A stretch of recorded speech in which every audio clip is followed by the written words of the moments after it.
Israel looks set to reject a proposal for an international inquiry into last week's deadly raid by Israeli convicts from Turkey, 9 of whose nationals were shot dead. 7 pro-Palestinian activists after being deported by Israel. Forces intercepted the Rachel Corrie in international waters. Obviously, the world knows now that we cannot send the aid to Gaza. We failed in that mission. But as for now, we want the whole world, the citizen of the world, community of the world to stand up and speak up. Stop the embargo. 50 on board. It was just like that. They were like...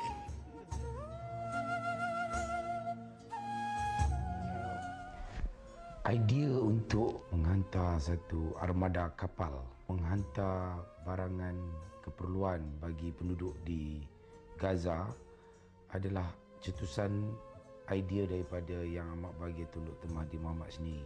Inilah perkara yang telah cuba dicetuskan oleh Tun Mahathir dan Alhamdulillah pada tahun 2010 itu kita telah berjaya mengumpulkan sejumlah 7 buah kapal.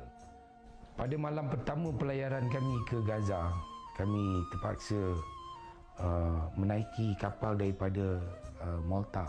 Saya mendapat satu SMS, pesanan ringkas daripada sahabat saya yang bekerja di Perdana Global Peace Foundation yang memberitakan kepada kami bahawa sebuah kapal yang telah terdahulu berlayar telah diserang oleh tentera Israel dan 7 orang rakan-rakan kami dari kalangan aktivis kemanusiaan telah terbunuh.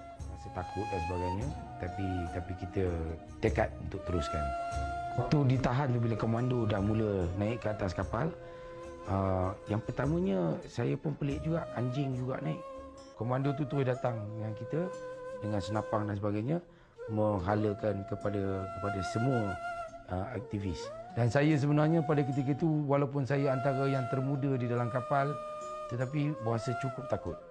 Kami sengaja duduk dan letak tangan secara terbuka begitu untuk menunjukkan bahawa kita tidak ada memegang apa-apa senjata. Tetapi tangan saya ini menggeletar. Jadi saya genggam tangan saya ini supaya dia tak nampak menggeletar tu. Saya malu dengan kawan-kawan lain. Kemudian terus dibawa ke, saya fikir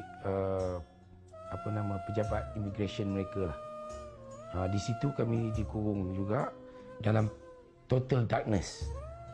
Saya fikir tak lama selepas itu saya pun dah jadi hilang akal. Saya dah menjerit, sampai saya penat dan saya fikir tak tahulah kot saya pingsan ke apa ke.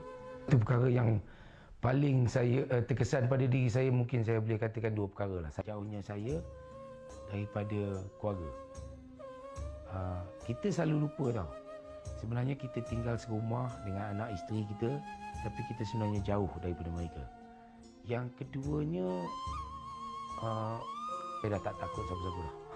Saya cuma takut pada Allah Ta'ala.